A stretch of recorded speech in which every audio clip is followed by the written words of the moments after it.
There is a moment in every great fraud when the lie becomes bigger than the truth, when the fiction is so convincing, so perfectly constructed, that even the people telling it start to believe it themselves. Wirecard was that moment. A German company, a technology darling, a stock market giant worth 24 billion euros, and almost every single euro of it was built on nothing. This is not a story about greed alone.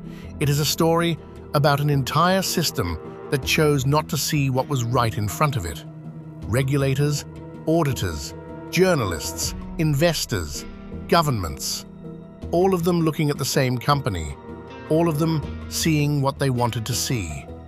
And one of the greatest financial frauds in European history unfolding in plain sight for nearly 2 decades. Markus Braun was not born into wealth. He grew up in Vienna, studied computer science, and worked his way into the world of technology consulting. He was brilliant in the way that certain people are brilliant, not with warmth or vision, but with precision, with the ability to build systems and make them look like more than they were. In 2002, he became the CEO of a small German payment processing company. It had barely any revenue. It had almost no recognition. Its name was Wirecard. The timing was perfect. The internet was exploding. Online payments were the future. And Braun understood something that most people were only beginning to grasp. Whoever controlled the infrastructure of digital money would control everything. He positioned Wirecard not as a processor, but as a technology company, a fintech pioneer, the German answer to Silicon Valley, and the market believed him. Through the 2000s and into the 2010s, Wirecard grew, fast, aggressively. They entered new markets. They made acquisitions across Asia. They signed deals with major banks and retailers. The stock price climbed, then climbed more.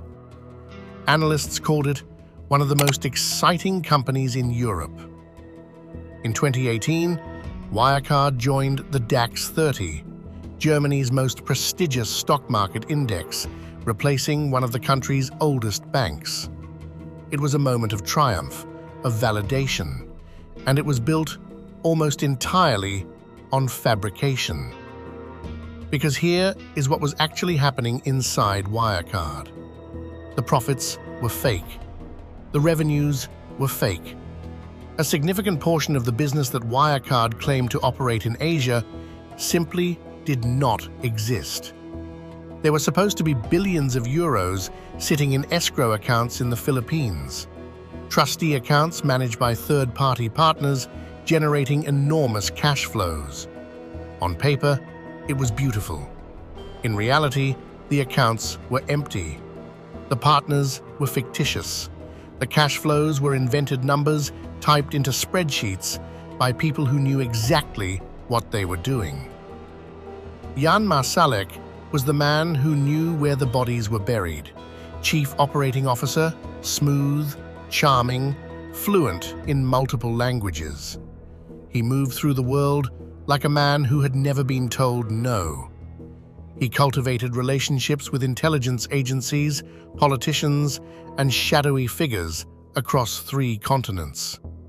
He was the architect of the Asian operations, the part of Wirecard that nobody could quite verify and everybody seemed to accept. He was also, as investigators would later discover, one of the most brazen fraudsters in corporate history. But here is the part that should keep you awake at night. Wirecard was not unquestioned. There were warnings, loud ones. For years, short sellers and financial journalists had been publishing reports suggesting the numbers did not add up. Dan McCrum at the Financial Times wrote article after article raising serious doubts about the company's accounts. And what happened? The German financial regulator BaFin did not investigate Wirecard. They investigated the short sellers.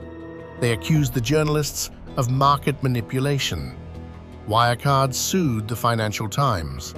The German establishment closed ranks around a company it had decided was a national champion, and anyone who questioned it was treated as an enemy of German business.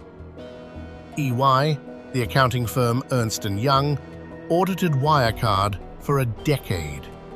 They signed off on the accounts year after year.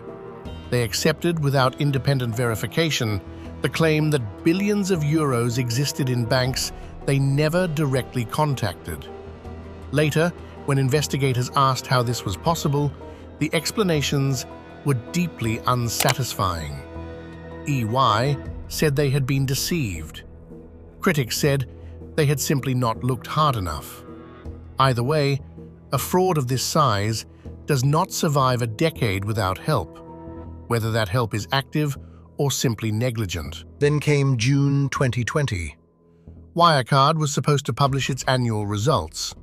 The auditors asked for confirmation of the 1.9 billion euros sitting in the Philippine accounts. The confirmation did not come. The banks said the accounts did not exist. 1.9 billion euros, simply not there. Not missing, not misplaced, never there to begin with. Wirecard's stock collapsed. Within days, the company filed for insolvency. 24 billion euros in market value gone in less than a week.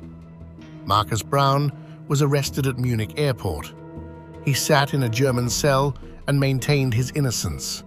He claimed he too had been deceived, that he was a victim of a criminal conspiracy within his own company. It is the classic defense of the CEO, who either orchestrated everything or was too incompetent to know what was happening beneath him. The courts are still deciding which one is true. Jan Marsalek was never arrested. On the day Wirecard collapsed, he boarded a private plane in Munich. He flew to Belarus. Then he disappeared. Intelligence agencies across Europe began to suspect what some had whispered for years, that Marsalek had been working as an asset for Russian intelligence, that Wirecard's international operations had served as cover for something far darker than financial fraud. He is still missing today, one of the most wanted fugitives in Europe, somewhere, living under a name nobody knows. The damage was enormous. Thousands of investors lost their savings. Pension funds lost millions. Employees who had believed in the company lost everything. Germany's reputation as a financial regulator was shattered. The DAX, the index that had welcomed Wirecard with pride, was left with a scandal it could not explain. That is how the biggest fraud in German history survived for nearly 20 years. Not because the lie was perfect, but because too many people needed it to be true. Not because the people running it were smarter than everyone else, but because the people watching them needed the story to be true.